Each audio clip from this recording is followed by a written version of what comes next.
Ballpark Nation presents. Welcome to Go Astros, your look at the two-time World Series champions from three guys who have been here since Art Howe had hair. Hey everybody, welcome back. Go Astros. I'm your host, Jim Christopher, and I just have a few words to start this episode out. Swept by the Reds. Now, this is probably going to prove as devastating to the Astros' chances at the division as it did when they were swept by the Oakland Athletics in August of 2017, or any of the other times the Reds have swept the Astros in the intervening time period. Maybe just quit playing the Reds. I don't know what it's about those guys. Now, I should point out that this is not the usual quality of Reds teams that we're used to. They have young talent. They are playing at about 500 ball. Not an excuse. The Astros, I think, are clearly the better team. It was a frustrating series, not just because it was a Monday, Wednesday, Thursday series, which I don't know, reasons. I mean, I get it. You want to have a game on Labor Day. That's fine. Maybe just do Monday, Tuesday, Wednesday, day off Thursday. But frustrating because, you scored enough runs to win, particularly in the second game of the series when Spencer Arrighetti had which is a good thing for the Astros, become an uncharacteristic start for Spencer Arrighetti. An inning that I think he gave up 3 runs, and then Jeremy Pena failed to field the ball on defense. That led to 6 more, if I'm doing the math correctly. So high to count. I mean, basically, he would have been run ruled if it was Little League. But yeah, Jeremy Pena continues to struggle at shortstop. And, to me, he has had enough errors in the last 2 weeks that would constitute looking back at an entire season's worth going, I don't know, it's not been a very good season. So now you put it into 2 weeks, especially when, you're trying to win a division. Astros are back in town tonight with Arizona. Fromber's on the mound. I feel like we're going to get the Fromber we're used to. And, the Astros are just as capable for now sweeping a pretty good Arizona team like they did last year to, keep moving forward. The division race isn't over, but I'm not going to sit here and worry about a division race that is down to a 4.5 game lead with 22 games to go. And I think part of what's going on with us as fans is we've had a changing of expectations, because I don't know that a lot of people thought that they could close a 10-game gap as quick as they could, much less build up to at what was at one point a 6.5 game lead. Now, part of that is because the Mariners just aren't very good. Like, they are a 500 baseball team. And then the Astros, outside of that first, month to 6 weeks of the season, have been an exceptional baseball team, despite the injuries and despite all of the players that were missing and underperformance and this and that. Exceptional baseball team. They've been the best team in the American League, something by about 8 games or something like that. I know the numbers might have shifted in the last couple of days, but they've been an exceptional baseball team.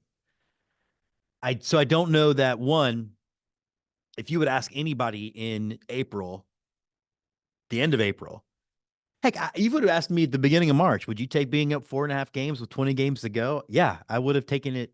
If you could promise me that for the rest of my life, I will take it. So, yeah, I definitely see how there's a little bit of gun shyness. There's a little bit of reactiveness in the fan base, because all of a sudden now it looks like they are going to collapse. And the fact is they very well could. Baseball is a weird game. I was talking to a friend of mine as I arrived at work today who's a big Padres fan, and we both came to the agreement that baseball is a dumb game, and we're all dumber for liking it. Like, it just doesn't make any logical sense at any given time. Going into that Red series, if you'd have shown me who we had pitching, I would have taken that as a sweep the other way. It just didn't happen. You move on. Should be getting Kyle Tucker back today. Fingers crossed. But, one of the things that you can start to really look at is what the rest of the season looks like, because, again, there's only like 23 days or so left in the baseball season. So the Astros have 22 games left. The Mariners have 21. And the Astros have an aggregate remaining strength of schedule to play against of 491, so under 500. And the Mariners have an aggregate strength of schedule at 507. So according to Tankathon, and I mean, I feel like I don't know, I mean, it probably is reliable of any as any other website when it comes to this, but the Astros have the 20th most difficult remaining strength of schedule, and the Mariners have the 11th. It does a really good job, this website, of breaking down the difficult games that we have left. So the Astros have 3 against Cleveland. Now, I should point out that those 3 games against Cleveland are at the end of the season. There is a more than high likelihood that both teams are going to have summed up what they're playing for. Okay. Chances are the division's going to be settled, and more importantly, the 2 seed in the playoffs. And frankly, if the Astros cost themselves anything over the series with the Reds, it's probably getting the 2 seed. It's just, that's something that we can also have debates on. And I'll get Brian and Andy when we're all finally back together again to talk about it, because there's enough data out there that indicates that having a bye,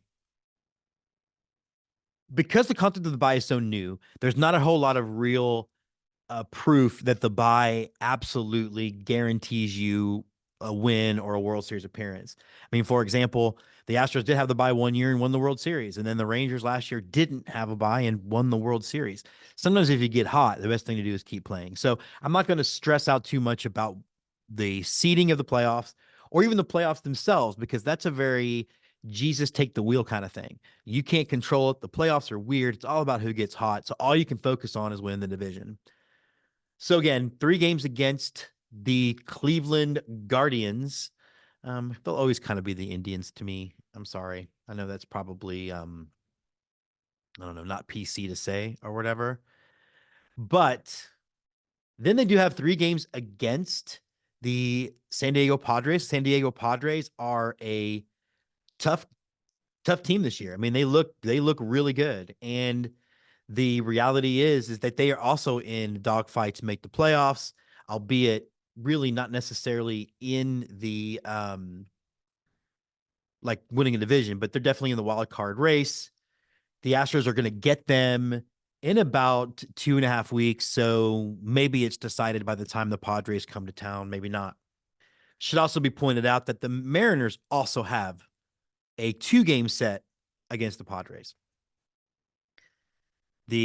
Obviously there's a 3-game set against both the Padres and the Indians, like I said, or Guardians, like I said, but also there's 3 more against the Mariners. So that's going to be hopefully a wash. Now, if you look at what the Mariners have left, they've got 3 against the Yankees and 2 against San Diego and 3 against a Cardinals team that is so schizophrenic they could get swept or sweep the Mariners. The reality is, at least it feels like, if I'm trying to do my best to be dispassionate, that the Astros have a better road to hoe than the Mariners do. Of their 21 games, the Astros only have 8 of them on the road. And in some years, that would have been the opposite of what you want, but the Astros have played quite well at home. They also have a pretty winnable schedule at home with 3 against the Athletics and 4 against the Angels. I have said before that I do not believe that for the division, the last series or the last 2 series is going to matter. I think by the time the Mariners come to town, that thing is going to be decided. I do not believe the Mariners are a very good team. I've been saying this since the beginning, that I think they are a 500 team this year. And it's only the Astros' utter ineptitude at the beginning of the season, that has led them to be even this close. Imagine if some of those games that didn't go our way in April and May, I'm talking about late inning bullpen collapses. If 3 of those go a different direction, you're not worried about the division at all. And again, you guys, like, definitely this thing could all fall apart. And while I am confident, yeah, I mean, it's baseball. Baseball, again, it's weird, it's dumb, we're stupid for liking it.